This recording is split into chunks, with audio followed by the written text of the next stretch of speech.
parábolas de la misericordia, que vamos a ir viéndolas una por semana, además de ver el contexto y ver cuándo las escribió y por qué están insertas en el lugar donde las pone y demás, para entender un poquito, pero a su vez también para que nos ayude a hacer este recorrido, este camino hacia la Pascua, ¿no? Que nos ayude también a prepararnos, que tomémoslo como un gran desierto, como nos invitaba el domingo el Evangelio, ¿no? Este Señor que, si ustedes se acuerdan del Evangelio de Marcos, los exégetas, los estudiosos de Marcos dicen, que Marcos utiliza un verbo que después del bautismo, en donde el Espíritu del Señor se posa como forma de paloma y se escucha la voz del Padre diciendo: este es mi Hijo amado, escúchenlo. Después de eso, Marcos utiliza un verbo que es esencial. Dice que el mismo Espíritu lo arrojó al desierto. El Espíritu recibido en el bautismo nos arroja a nosotros también al desierto. Al desierto, que es el lugar no de algo negativo, sino que es el lugar del encuentro. El lugar del encuentro pleno. Veíamos el domingo, estoy haciendo un pequeño, antes de comenzar nuestro encuentro de hoy, para ubicarnos en tema. El domingo veíamos a un Jesús en el desierto, enfrentando las tres tentaciones del demonio. Las tres tentaciones que no querían hacer otra cosa más que sacarlo de lo que Él es. Que Él dejara de ser quien es. Si eres el Hijo de Dios, tal cosa. Si eres el Hijo de Dios, tal cosa. ¿Y qué es lo que nos enseña de alguna manera este primer domingo de Cuaresma y por qué la importancia de transitar este camino de la misericordia de Dios en nuestra vida? Que las tentaciones, como dirían los exégetas de Marcos, nos acompañan todos los días de nuestra vida. Para que haya redención, para que haya salvación, tiene que haber tentación. Porque aparte la tentación es un signo de la libertad en la que me muero. Si no hubiese tentación seríamos títeres. Si todos estuviéramos haciendo sin poder optar, seríamos títeres. No estaría en juego realmente la verdadera libertad a la que aspiramos, porque la verdadera libertad siempre nos lleva al bien. Lo otro es esclavitud. Entonces, poder entender esto, ¿por qué es importante? Porque en el plano de la misericordia está la libertad en el primero de los lugares. El Señor es misericordioso, nos ama, nos perdona, nos acoge como somos, de la manera que estamos. Y con un amor infinito va a terminar cada vez que nos enfrentemos a Él. Vete, tus pecados han sido perdonados. Vete en paz. O sea, a ver, no elijas la misma sensación que tuviste cuando viniste. Date en paz. Reconciliada con vos misma, reconciliada conmigo, nos diría el Señor, y por supuesto reconciliada con los demás. Eso es irnos en paz. Por ende, convertidos. En el sentido de la misericordia, ¿no? Por eso tiene tanto que ver. Vamos a ir viendo los domingos, por lo general no coinciden las cosas que estamos viendo nosotros con lo que va a pasar cada domingo, pero a veces sí, capaz que coinciden, no sé. Vieron que esto es una diosidencia, no hay plan. Así que bueno, nos ponemos entonces en presencia para disfrutar esta mañana en la presencia del Señor y le decimos a la Santísima Trinidad que nos acompañe en el nombre del Padre, del Hijo y del Espíritu Santo. Amén.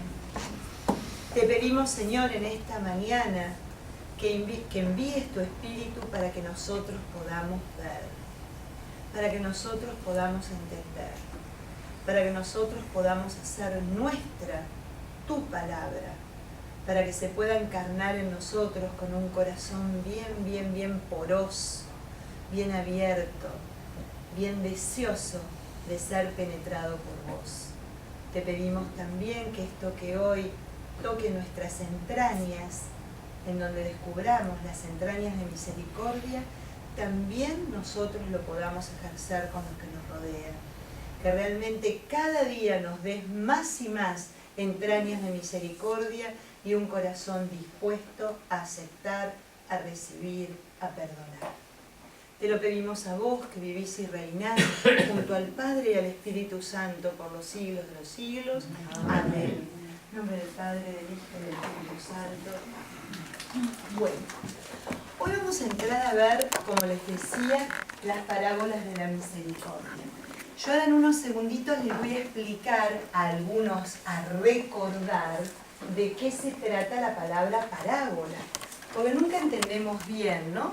En algunos evangelios, especialmente en el Evangelio de Marcos, que es uno de los últimos que vimos, ustedes recordarán que la primera parábola, que es la del sembrador, los discípulos le preguntan: ¿por qué hablas en parábolas?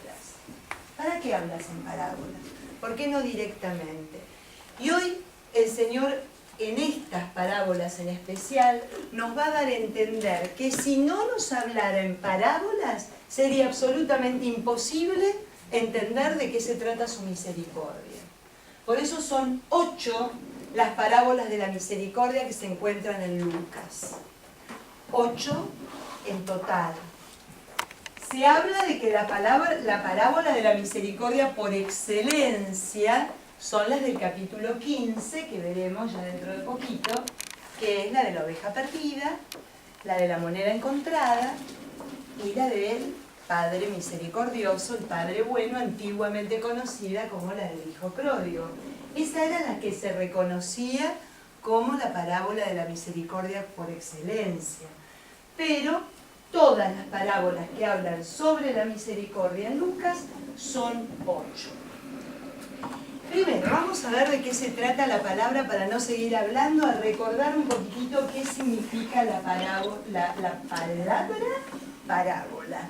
Es un trabalengua. Primero, nos ubicamos en el siglo I, nos ubicamos en el contexto de Cristo en Palestina, y era la manera que tenían los rabinos de enseñar. Eso no nos podemos olvidar nunca.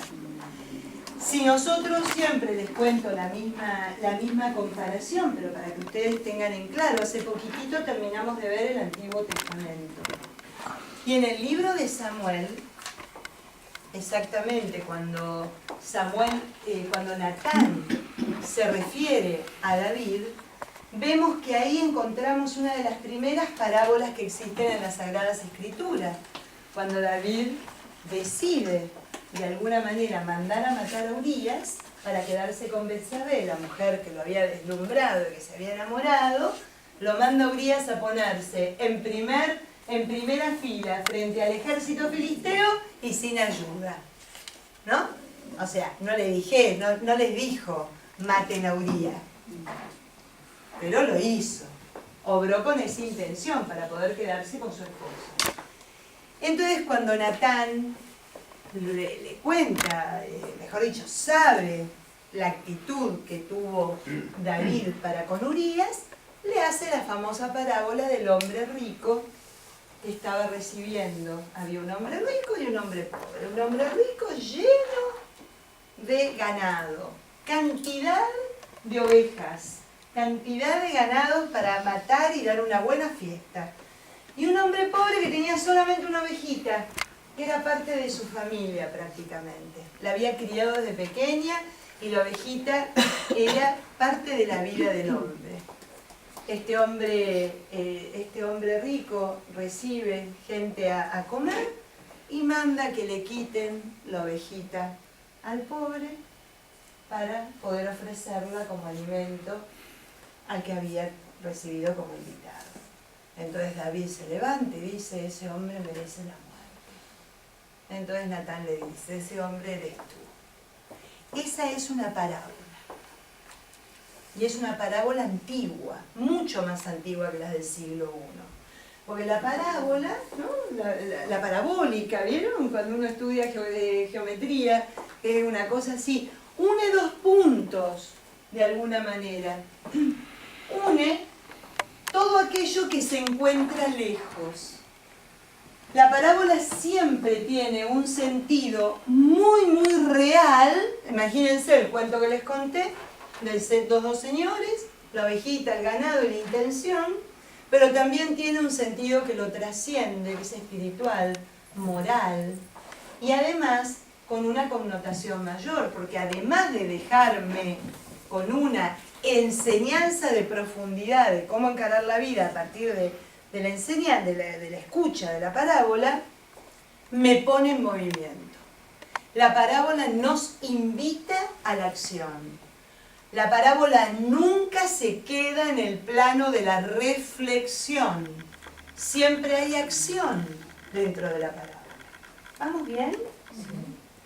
Qué interesante, ¿no? Porque hay acción, me acerca a lo lejano, y esa es la manera que trata el Señor de explicarnos la misericordia. Que realmente nos lleve, no a decir, qué linda la parábola del Padre Bueno, qué buena que está la parábola que vamos a ver hoy, de los dos deudores y un acreedor. Buenísima la parábola del rico y el pobre Lázaro. ¿A qué me lleva eso? A actuar, a hacer lo mío, a que como en un espejo pueda reflejarme y decir, esta parábola hoy a mí en mi vida, ¿qué me está mostrando? ¿Qué me está mostrando? Y por ende, actúo en consecuencia. Eso es lo que tiene. Aparte que uno de los escritores que estaba leyendo decía que la misericordia es Dios mismo, es amor, es entrar dentro de un misterio que para explicarlo con conceptos intelectuales quedaría completamente fuera de toda palabra que uno quisiera usar. Por eso lo tiene que usar como una comparación. Es como si, ¿se acuerdan? El reino de los cielos es como un tesoro escondido. ¿No? Es ese como. Entonces fíjense que lo que hace es aproximar de alguna manera lo alejado. Es esto, ¿no? El mayal judío, así se llama, mayal, la parábola judía, la parábola que al discípulo siempre lo deja pensando y lo pone en camino, ¿no? Y siempre está abierta, siempre está abierta. ¿No les pasa? Y les va a pasar hoy, seguro, porque me pasó a mí preparándolo de hoy. La sabemos de memoria. Ya casi que cuando estamos leyendo lo que... viene esto. Sabemos de memoria. Pero siempre nos va a decir algo nuevo. Siempre nos va a tocar en un lugar diferente que no nos tocó antes. Es fabuloso. Es palabra viva que me hace salir la vida que estaba inerte dentro de mi corazón.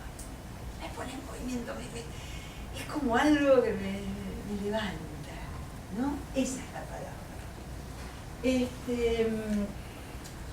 Pone en marcha, a ver qué puse.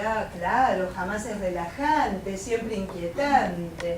El discípulo de Cristo no es alguien que se conforme con reflexionar. No podemos ser grandes pensadores del problema cristiano. Los pensadores no cambian el mundo, pero los que se animan a tocar, a dejarse tocar por Cristo, sí transforman el mundo. Quedarme pensando en especular.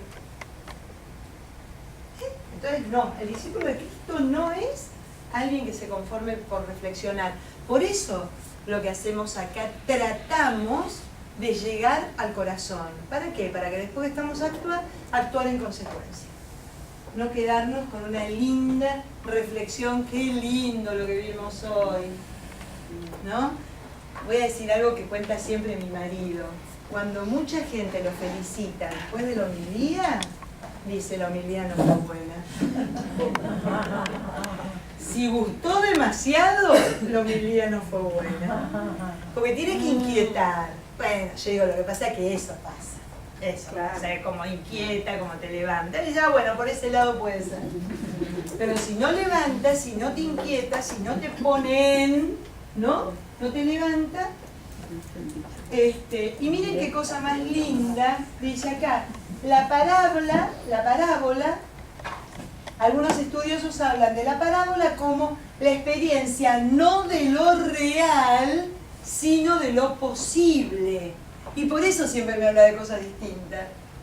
Porque hay múltiples cosas posibles dentro de nuestra existencia.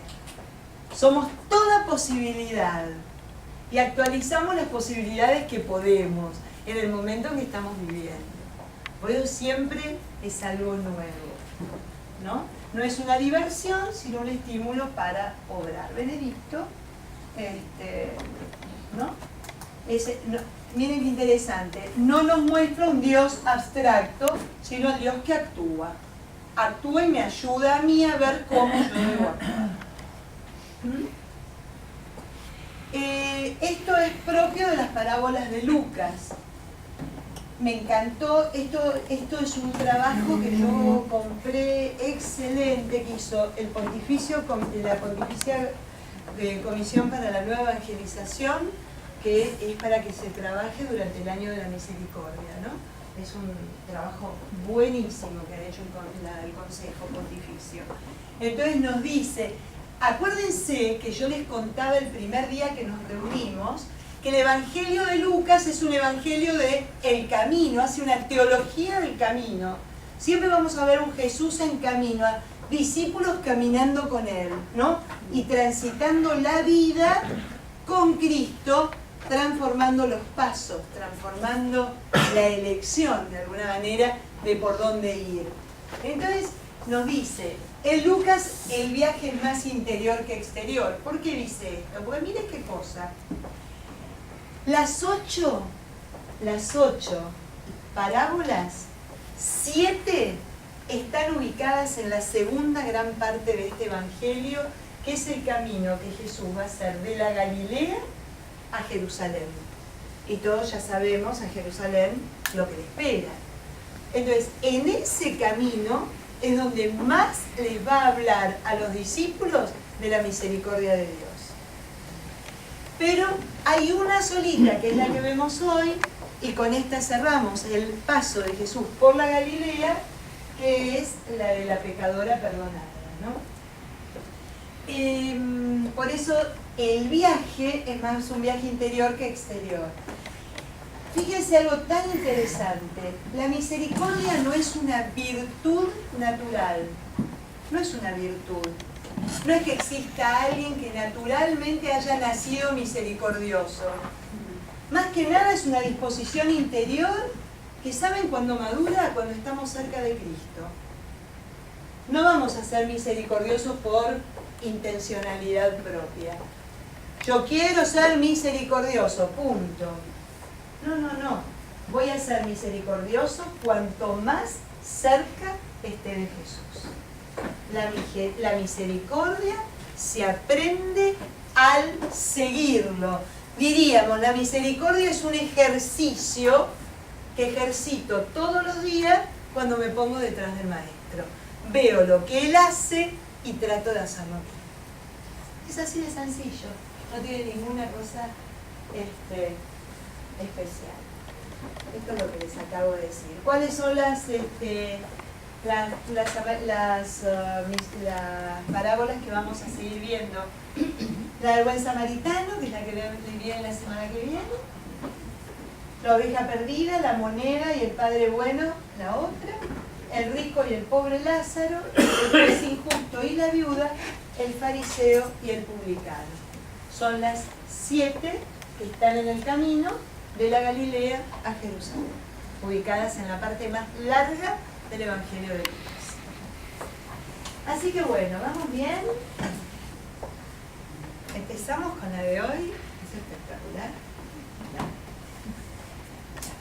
Ese dibujo me pareció precioso.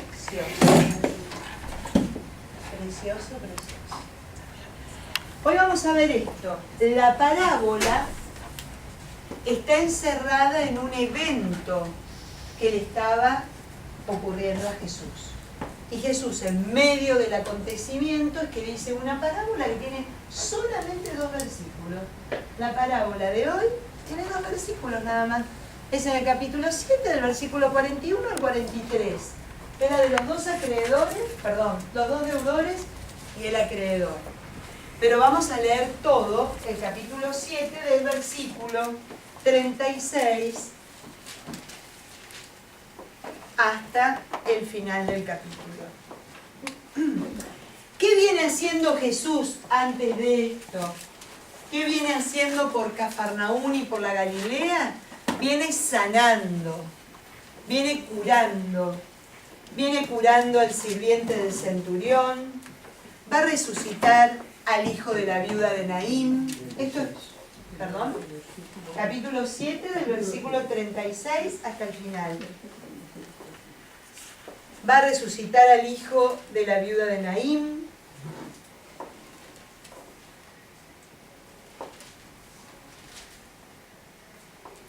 Va a entablar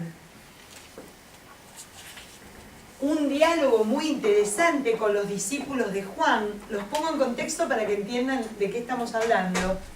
Muy, muy interesante. Si ustedes van un minutito al versículo 18, dice: los discípulos de Juan le informaron de todos esos sucesos.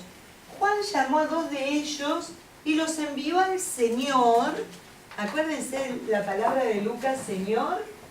¿Ven cómo está? Yo les decía que es el evangelio que más utiliza el Señor, con mayúscula, por lo que ellos vivían de los señores que dominaban sus vidas, ¿no? A preguntarle: ¿eres tú el que había de venir o tenemos que esperar a otro? ¿Por qué Juan le hace esa pregunta? Porque Juan, cuando proclama la venida del que está por venir a hacer justicia, ya tiene preparada el hacha para cortar la raíz de todo árbol malo.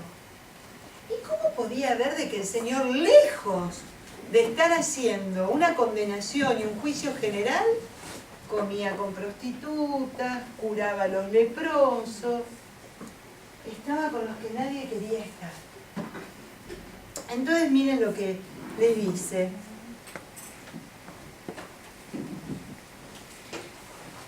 En el versículo 22. Vayan a informarle a Juan de lo que han visto y oído.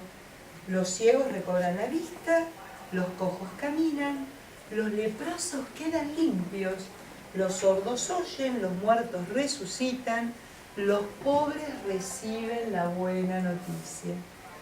Y dichoso el que no tropieza por mi causa. Eso es lo que a veces nos pasa. ¿Qué idea de Dios tenemos nosotros? ¿Qué Dios actúa en nuestra vida? ¿Frente a qué Dios nos encontramos? ¿Frente a qué Dios vivimos nuestra existencia?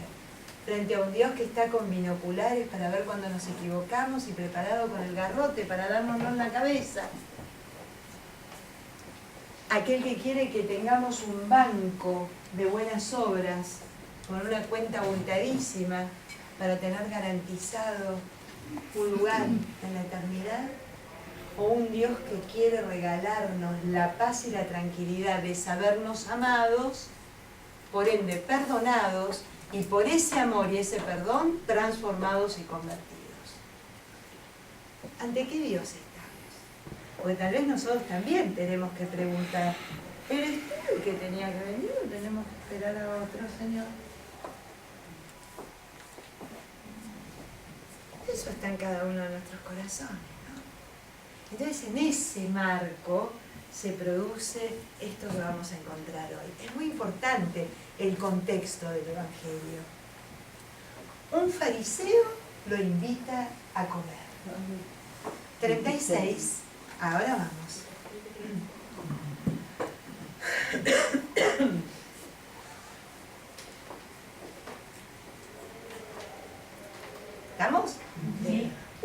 fariseo lo invitó a comer. Hagámosla como la primera lectura.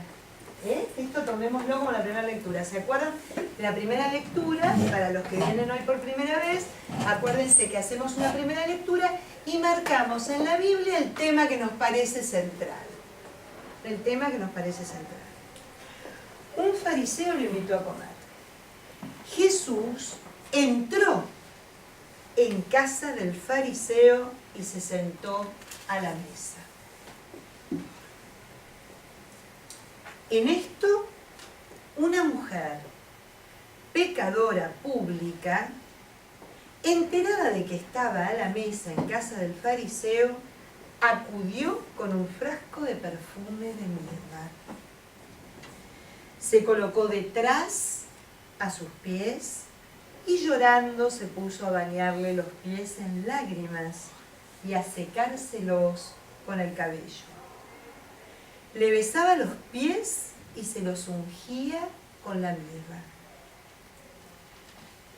Al verlo, el fariseo que lo había invitado pensó: si este fuera profeta, sabría quién y qué clase de mujer le está tocando, una pecadora. Jesús tomó la palabra y le dijo: Simón, tengo algo que decirte. Contestó él: dilo, maestro. Entonces le dijo: un acreedor tenía 2 deudores. Uno le debía 500 monedas y otro 50. Vamos a hablar correctamente, la traducción es 50 denarios y 500 denarios. A esa moneda se hacía por lo que viene de la explicación, ¿no? Como no podían pagar, les perdonó a los 2 la deuda. ¿Quién de los 2 lo amará más? Contestó Simón: supongo que aquel a quien más le perdonó. Has juzgado correctamente. Y volviéndose hacia la mujer, dijo a Simón: ¿ves a esta mujer? Cuando entré en tu casa, no me diste agua para lavarme los pies. Ella me los ha bañado en lágrimas y los ha secado con su cabello. Tú no me diste el beso de saludo. Desde que entré, ella no ha cesado de besarme los pies. Tú no me ungiste la cabeza con perfume. Ella me ha ungido los pies con mirra. Por eso te digo que se le han perdonado numerosos pecados por el mucho amor que demostró. Pero al que se le perdona poco, poco amor demuestra. Y a ella le dijo: tus pecados te son perdonados. Los invitados empezaron a decir entre sí: ¿quién es este que hasta perdona pecados? Él le dijo a la mujer: tu fe te ha salvado. Vete en paz. Palabra de Dios. Lo conocían, ¿no? Lo que pasa es que tiene varias, la unción en Betania, se parece un poquito a la unción en Betania, el Evangelio de Juan.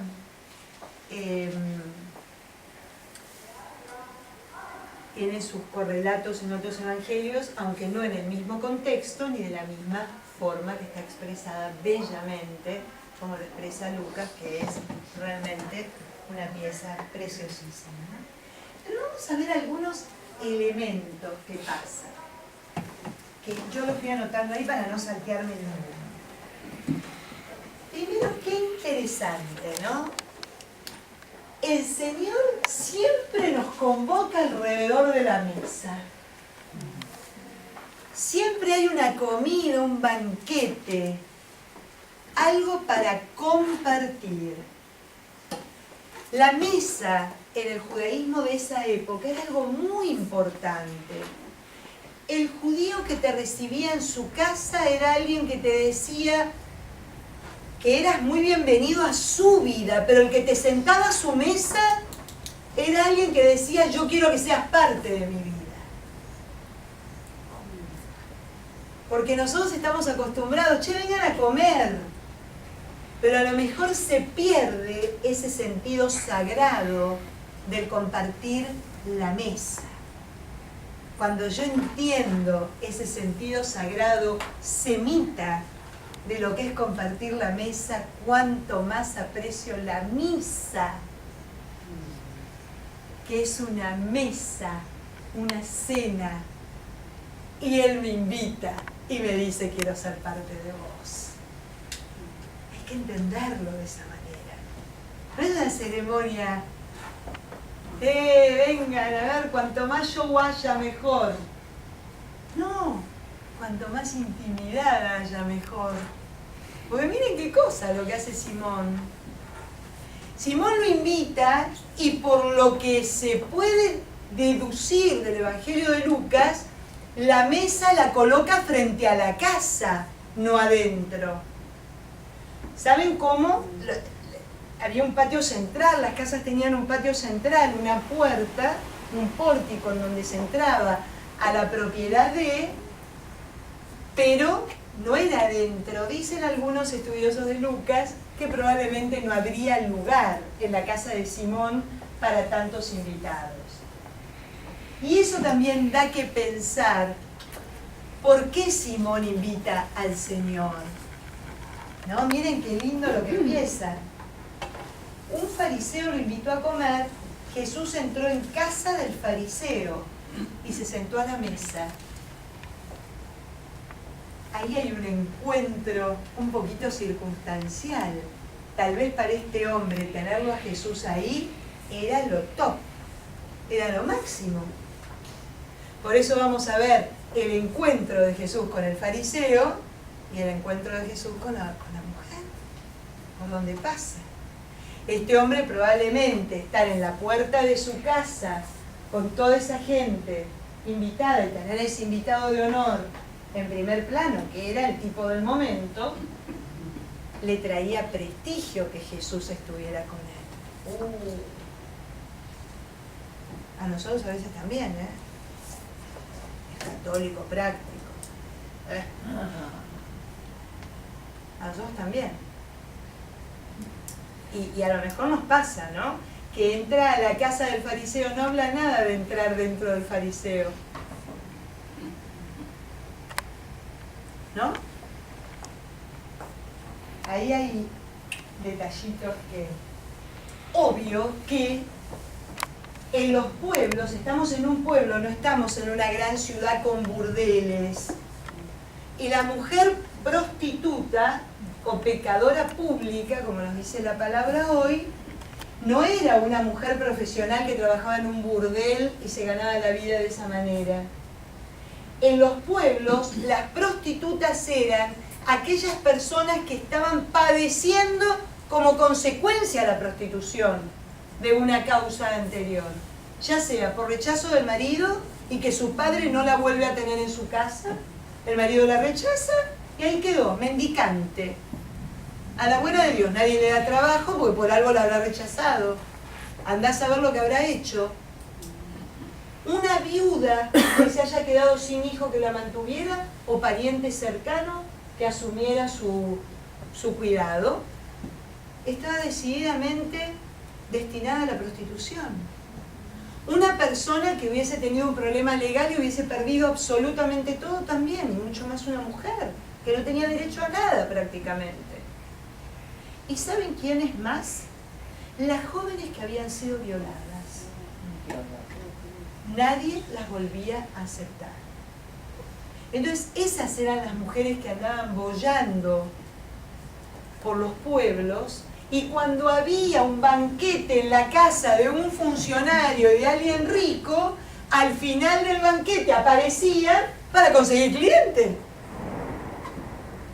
Ubiquémonos en ese contexto para entender esto. Entonces, Esa era la situación que pasaba en la casa de Simón. Era algo cotidiano, no era algo extraordinario. A lo mejor este hombre habrá hecho fiestas en otra oportunidad y otras mujeres habrán entrado, pero esta era especial. Y por eso la destaca Lucas. Era absolutamente especial. Fíjense que la mujer... Patricia, sí, claro. ¿Los fariseos podían abusar de esa mujer? No. ¿Por qué? Muy buena tu pregunta, gracias Gladys, porque da un detalle. Por supuesto que era considerada recontra hiper impura. La persona que estaba en contacto con alguien así, que era tocado por alguien así, inmediatamente quedaba tan impuro como ella. ¿Con quién? Con las prostitutas. No, pero ¿con quién estaban las prostitutas? ¿A quién buscaba? Y el señor de la casa. A hombres, qué sé yo, habría hombres que no serían, ojo, a lo mejor acudían y después iban y hacían su presentación de la exención de la culpa, presentando el sacrificio como corresponde en el templo o haciendo las abluciones, ¿no? Pero no podían entrar al templo. No, claro que no. Estamos hablando de gente expulsada, fuera del sistema religioso. No tenía acceso a nada. Por eso se empeoraba cada vez más su situación. Porque había sido rechazada, vaya a saber por qué. Y ni siquiera la parte espiritual podía estar como consuelo, como acompañamiento, como abrazo. No, estaba expulsada de todos lados, ¿no? Y fíjense qué es lo que hace. Enterada que estaba la mesa en casa del fariseo, acudió con un frasco de perfume de mirra carísimo. Carísimo. Algo que le debe de haber costado lo que no tenía. Ella llevó lo que no podía. Ella se jugó ante Jesús con esta actitud, en todos los sentidos. ¿Y qué hace? Se dirige directamente a Jesús. Y hay un detalle, que no estaban sentados como estamos nosotros, porque siempre uno tiende a pensar. Recuerden ustedes, ¿no? Lástima que siempre tengo que hacer lo mismo y hace frío, porque me tengo que acostar. No sale la afirmación, pero así se comía, ¿no? Era una mesa baja, los camastros, y miren dónde se coloca. Se coloca por detrás, porque si no, no se entiende. Porque si no, todo el mundo pensaría que está por detrás agarrándole los talones. Por eso era la necesidad de explicar cómo se comía en ese momento. Se coloca por detrás. Se coloca por detrás. Ella no quería ser vista. No quería llamar la atención. Quería tener una acción. La mujer no habla. Hablan sus acciones. Hablan sus acciones. Entonces procede con lo que ya sabemos, ¿no? Llorando, se puso a bañarle los pies en lágrimas y a secárselos con el cabello. A ver, otro, ya que lo haya tocado, pero que una mujer se soltara el cabello frente a un hombre que no conocía, era completamente inmoral. Acuérdense que llevaban el cabello cubierto, como señal de recato, ¿no? De recato, de honestidad. Ya era completamente inmoral. Entonces, ¿qué es lo que pasa ahí? La impura toca al Señor, que lejos de hacerse impuro, la sana, la limpia, la baña con su gracia y con su amor. Entonces el escándalo no viene, ya la mujer corre, ya la mujer se corre del centro. Y es Cristo que hasta le hace dudar al que lo invitó a comer. hace la misma pregunta que Juan el Bautista. Che, ¿será este profeta? ¿Cómo no sabe quién lo está tocando? Son esas cosas que nosotros ponemos en Dios y que Dios nunca jamás en la vida lo expresaría. Nosotros tenemos necesidad de un Dios que vaya y castigue a lo que a nosotros no nos gusta. A nosotros nos encantaría un Dios que no ame al que yo le tengo bronca. Yo no quiero que lo quiera, Señor. ¿Por qué lo querés? Mira qué malo que es. A mí, porque eso es lo que pasa en el corazón, en el fondo. ¿Por qué se deja tocar? Claro, lo que pasa es que a lo mejor no es. ¿Por qué lo amás, Señor? ¿Serás que no sos Dios? Te equivocás. ¿O será que yo tengo que convertir mi corazón? Esas actitudes, ¿cómo corre? Se corre de escena, ¿no? Hay una frase que se las puse porque no deja de ser tan hermosa lo que dice el padre Pronsato sobre esta escena. Dice que la conversación de la pecadora está hecha de silencio.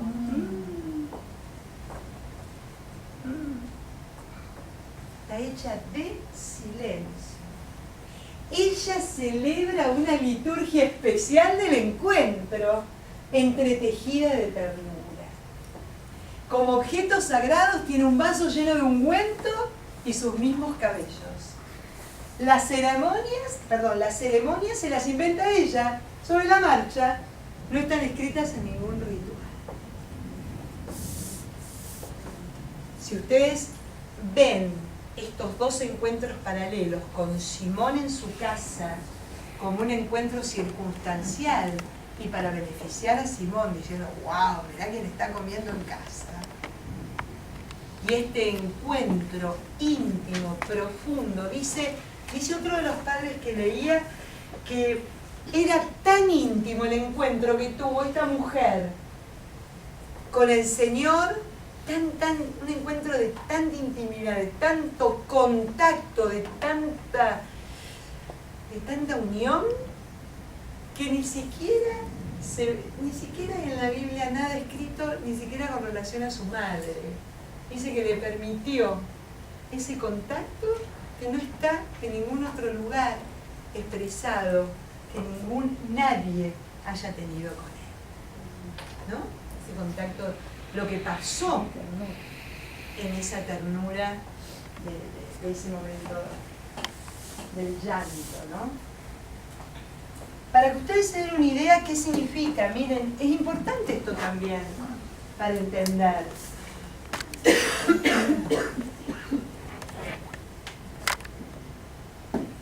50 denarios eran 2 meses de trabajo. 500 denarios, 2 años y medio de trabajo arduo, dice la explicación. De trabajo arduo. Lo que me imagino es lo que se gana en forma neta, sin tener en cuenta todo lo que uno tiene que pagar para vivir. ¿No? Esto es parte de la parábola. ¿No? Ambos deudores son incapaces de honrar sus deudas, porque tanto el de los 2 meses de trabajo como el de los 2 años y medio lo necesitan para vivir. O pago la deuda o vivo. ¿No? Eso es lo que sigue. Es lo que sigue en esta pequeña parábola chiquitita, que es la primera. Un acreedor tenía 2 deudores. Uno le debía 500 monedas y otro 50.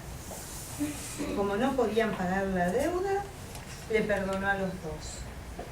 ¿Quién de los 2 lo amará más? Versículo 41 al 43, que es donde está la parábola. Esa es la parábola. Esa es la parábola. Dentro del contexto, ¿no? Simón entró como un caballo, como diríamos, y le dice, por supuesto, a quien más perdonó.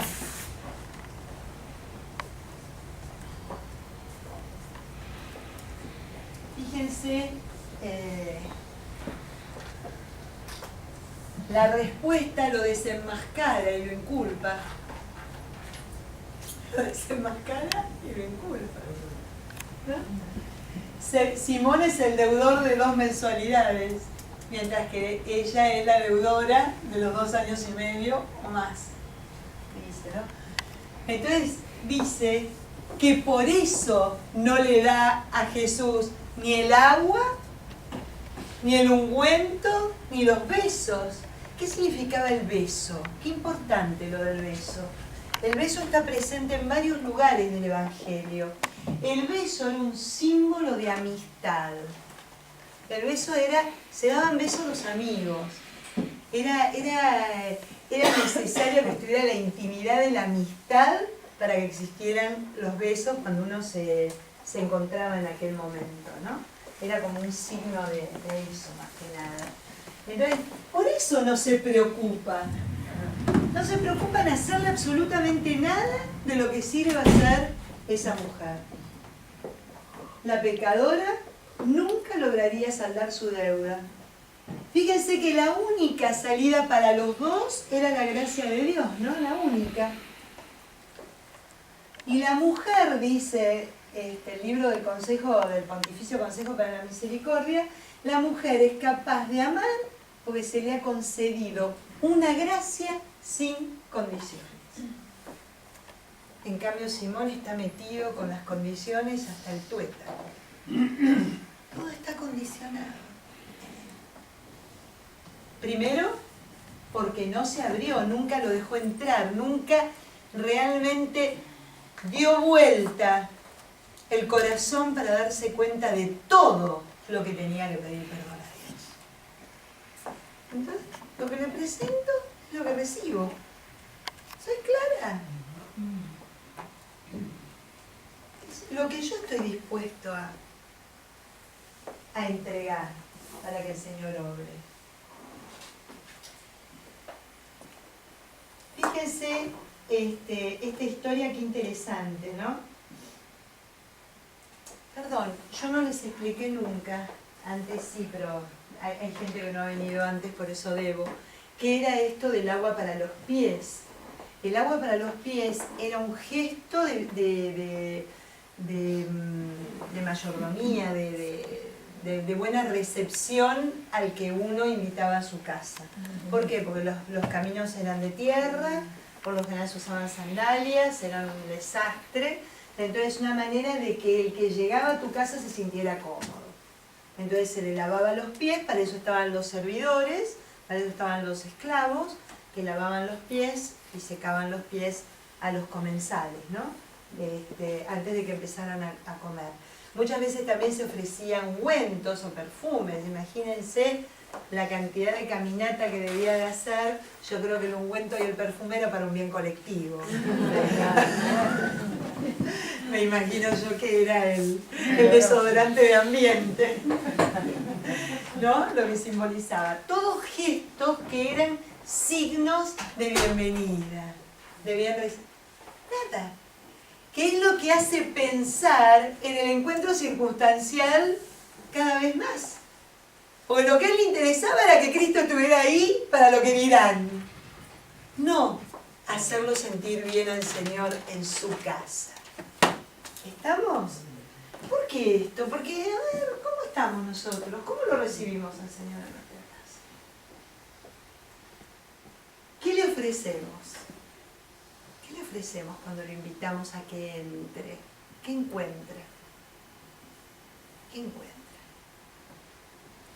Que cuando lo invitamos a que entre a donde sea, a nuestra casa o a nuestro corazón, ¿no? Porque puede ser lo que les decía hace un ratito.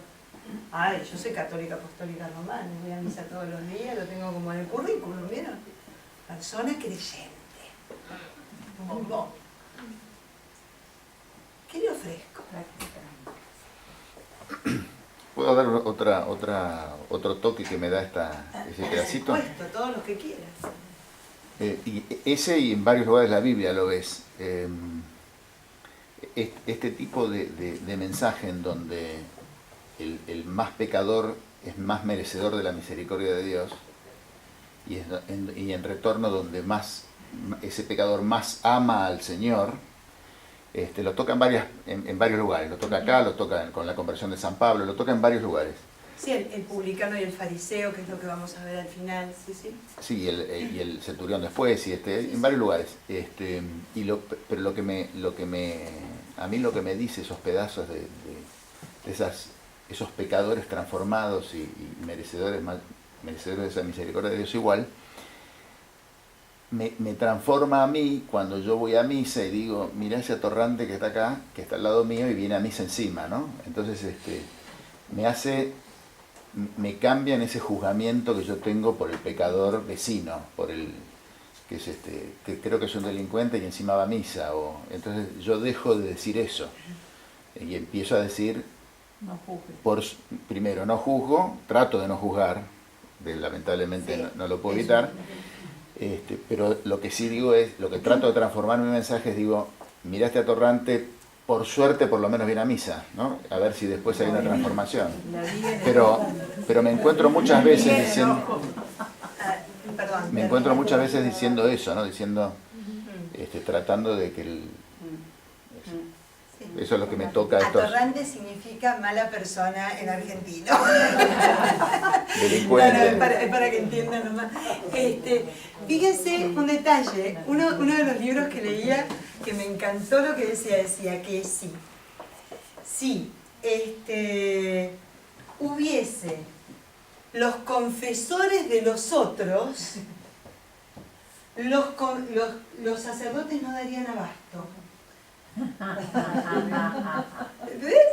Basándome en Simón, la actitud de Simón, pero si supiera quién le está tocando los pies, entonces dice el sacerdote, ¿no? Si existiera la confesión del otro y por el otro, los confesores no daríamos abasto. Claro, porque estarían todos ocupados. Las filas que habría en el confesionario.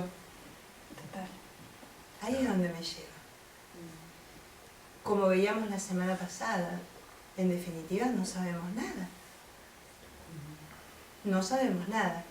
Y aparte hay como una especie de bronquita, ¿no? Porque lo recibe, porque se deja tocar, porque le habla, ¿no?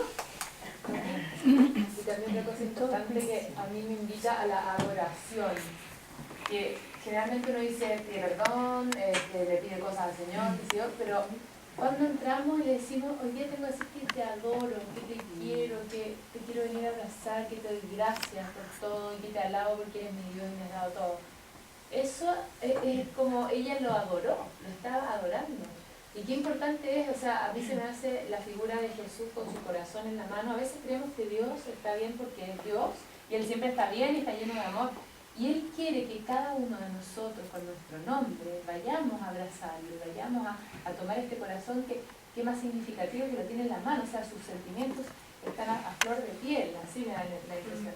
Entonces es importante ir a adorarlo, ir a reconocerlo. Sí, sí, y además esta actitud de la pecadora que es genial, ¿no? Porque fíjense, ella no habla, llora. Llora porque reconoce todo aquello que la separó de alguna manera de él. Llora, eso le causa dolor. Está pidiendo perdón. Ella, por eso mismo, miren cómo termina la historia. Volviéndose a la mujer, le dijo a Simón, no le habla a la mujer todavía, sino que volviéndose a la mujer, habla de ella, no a ella. Dos detalles, ¿no? Está hablando de ella a Simón, para que le quede clarito. Cuando entré a tu casa no me diste agua para lavarme, ella me los ha bañado en lágrimas, ¿ven? Muestra el interés y con lo que se tiene a mano, el otro que tenía todo para hacerlo no lo hizo. Ella utilizó lo de ella, no lo de afuera, para llevar adelante la ceremonia de bienvenida. Esta cosa tan personal, ¿no? No, ella no me ha secado, ella me ha secado con su cabello. No me diste el beso de saludo, no ha parado de besarme los pies. No me ungiste con perfume, ella me ha ungido los pies con mirra. complicadísimo. Una mujer que no puede hacerlo. Por eso te digo que se le han perdonado numerosos pecados por el mucho amor que me mostró. Hay distintas traducciones. ¿Cómo dicen otras Biblias en este versículo? Por esto te digo que sus pecados, sus numerosos pecados le quedan perdonados por el mucho amor que demostró. Lo mismo. Porque nos pone en esa pregunta Lucas. Porque amó mucho. Porque amó mucho. El que amó mucho fue perdonado por mucho también. O sea, el amor y el perdón está relacionado. Por ende, miren lo importante que es entender la misericordia en nuestra vida. Si yo me siento realmente perdonada, soy una persona que voy a estar capacitada para amar, pero con la misma grandeza que fui perdonada. ¿No? Por eso al que se le perdona poco, ama poco. Porque no hay realmente, no hay un rasgado interior de sentir el dolor que sintió ella por cómo le falló al que más la ama. ¿Soy clara? ¿Cómo viene? Y la certeza de sentirse amada. Es una certeza absoluta. Absoluta. Entonces ahora sí se va a dirigir a ella y le dice: tus pecados te son perdonados. De nuevo la pregunta de quién es como la de Juan, ¿no? ¿Quién es este que hasta perdona pecados? Ya ¿sí? Tiene que ser Dios para perdonar. Ni siquiera es profeta, porque si supiera quién lo está tocando, ahora está perdonando los pecados. O sea, siempre cuando nos ponemos en ese rol de cuestionadores de Dios, ¿no? Tu fe te ha salvado. Siempre el Señor termina en innumerables episodios del Nuevo Testamento, de los Evangelios especialmente, diciendo tu fe. A ver, no te salvó la magia, no te salvó un hechizo, te salvó tu fe, ese motor que te sacó de tu casa, que te hizo ir a comprar el perfume o a conseguir